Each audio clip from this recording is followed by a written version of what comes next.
Kitab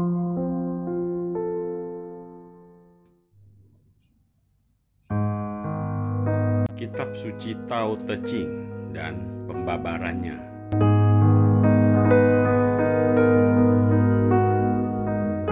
Bab 10. Tak ada kompromi antara baik dan jahat adalah Tao.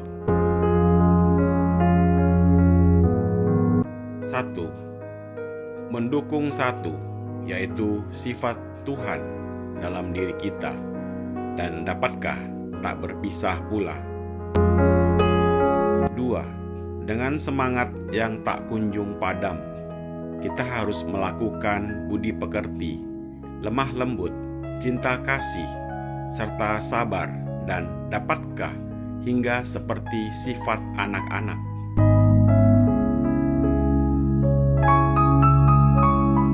3. Cuci bersih segala cacat dalam diri kita, dan dapatkah tak ada sedikit pun noda pula. 4. Seorang raja bijaksana yang memerintah negeri atas dasar cinta kasih terhadap rakyatnya, dapatkah tak menggunakan kecerdikan otak dan akal muslihat? 5. Terbuka dan tertutupnya pintu surga, bisakah jangan mengandung sifat betina? 6. Seorang bijaksana yang dengan pikirannya yang jernih dapat mengetahui kejadian di segala pelosok dunia, dapatkah melakukan tidak berbuat?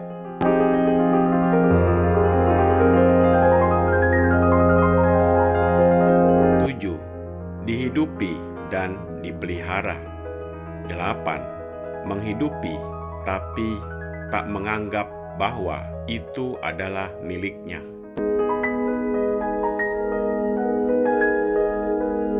9. Bekerja tetapi tidak membanggakan kepandaiannya, memelihara dan menghidupi tetapi tidak membinasakan. Inilah kebajikan sempurna. Bahwa telah diakui dalam diri kita, ini ada dua sifat yang bertentangan, yaitu jiwa dan hawa nafsu, atau hun dan bi.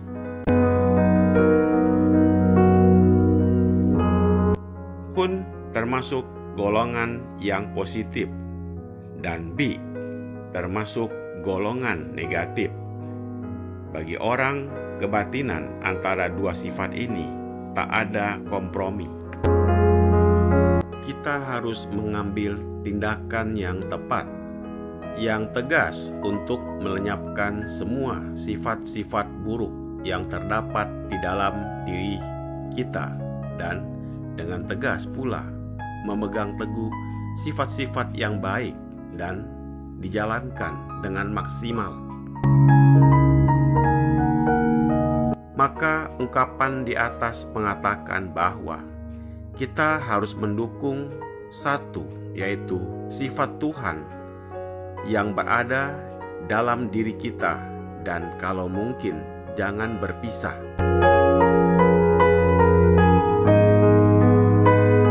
Dalam kitab Tiong Yong ada ungkapan yang berbunyi, kesucian tak dapat terpisah dari diri kita. Kalau terpisah, meski hanya sedetik saja, berarti sudah tidak suci lagi.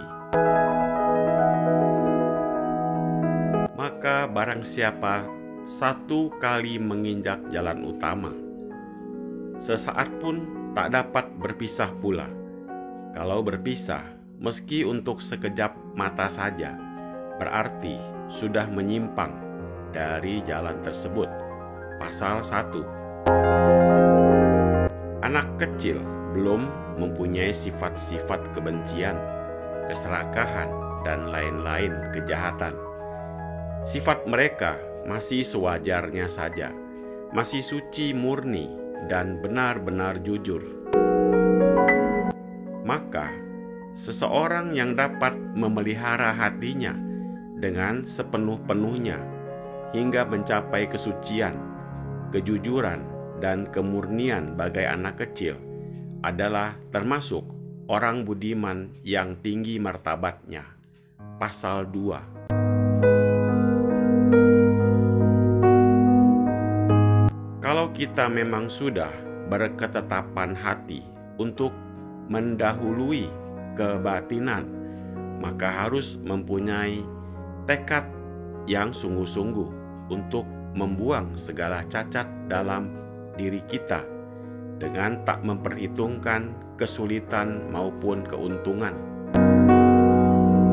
Sebaliknya, dengan keberanian dan ketabahan yang sebenarnya pun harus berani menempuh jalan yang paling berbahaya dengan tak menghiraukan betapa besarnya pengorbanan apabila kita telah mengetahui benar bahwa jalan ini adalah satu-satunya jalan yang paling benar. Dalam kitab Taihak ada ungkapan memandang kejahatan merasa mual bagai air kotor yang berbau busuk, sehingga tak mau melakukan kejahatan yang paling kecil sekalipun, meskipun dapat memperoleh hasil dan keuntungan yang besar. Sebaliknya, memandang kebajikan laksana paras yang cantik, hingga begitu rindu untuk melakukan kebajikan itu dengan tak menghiraukan segala kesukaran. Inilah yang disebut berkuasa atas diri sendiri. Pasal 3. Politik negeri yang berdasarkan kecerdikan otak seringkali membawa orang ke arah sesat, hingga akibatnya bukan saja menerbitkan keresahan dan kesulitan rakyat, bahkan dapat menyulut api peperangan hebat hingga mengakibatkan negeri dalam bahaya. Dalam kitab Xianglun, Nabi Kongcu bersabda, undang-undang negeri yang berdasarkan atas politik dengan diberlakukannya hukum-hukum jahat membuat rakyat menentang dengan tak mentaati. Sebaliknya, undang-undang negeri atas dasar kebajikan dan dilakukan atas dasar kesusilaan, rakyat akan menurut aturan dengan taat.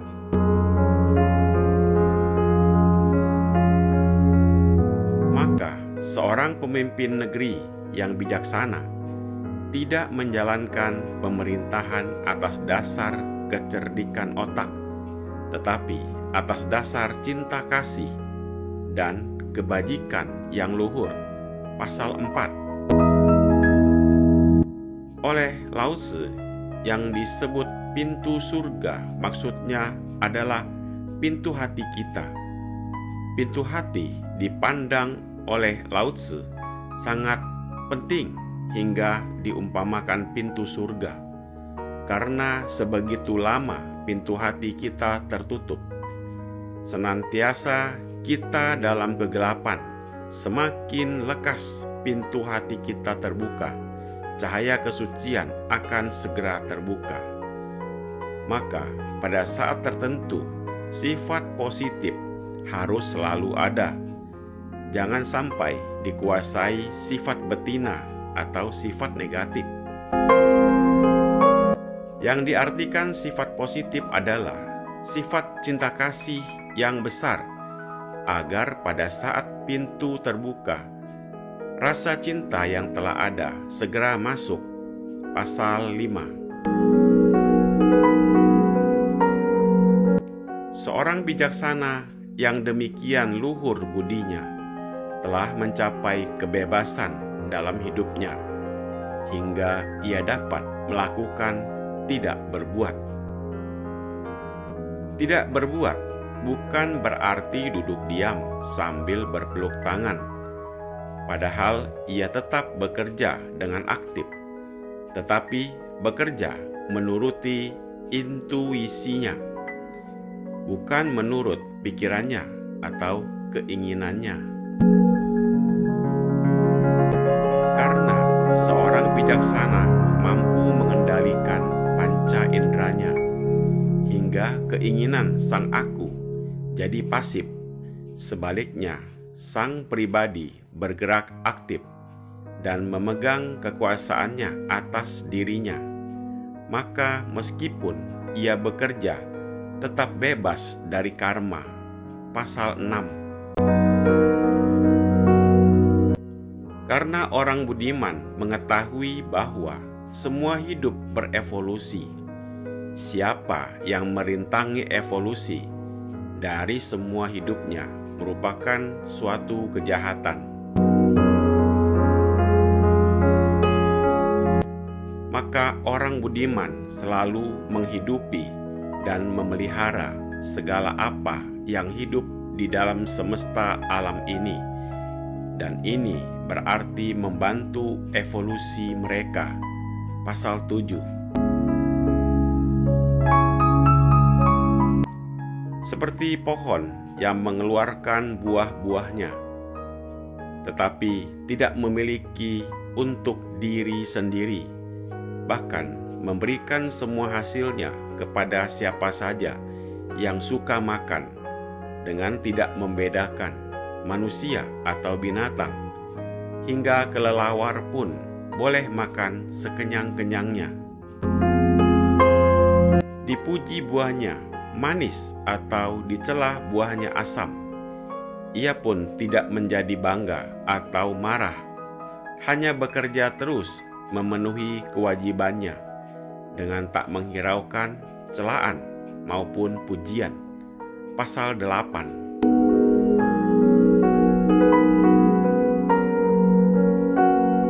Meski pahalanya besar, tetapi tidak menjadi bangga, bahkan tak mengakui jasanya. Bagai alam yang mengatur segala sesuatu dengan teratur, tiap musim datang dan pergi dengan tertentu.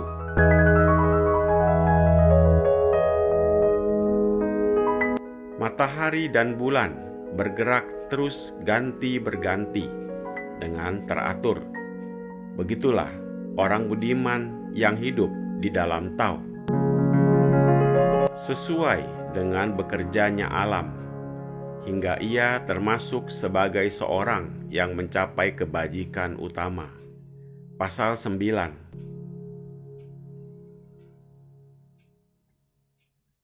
Semoga bermanfaat.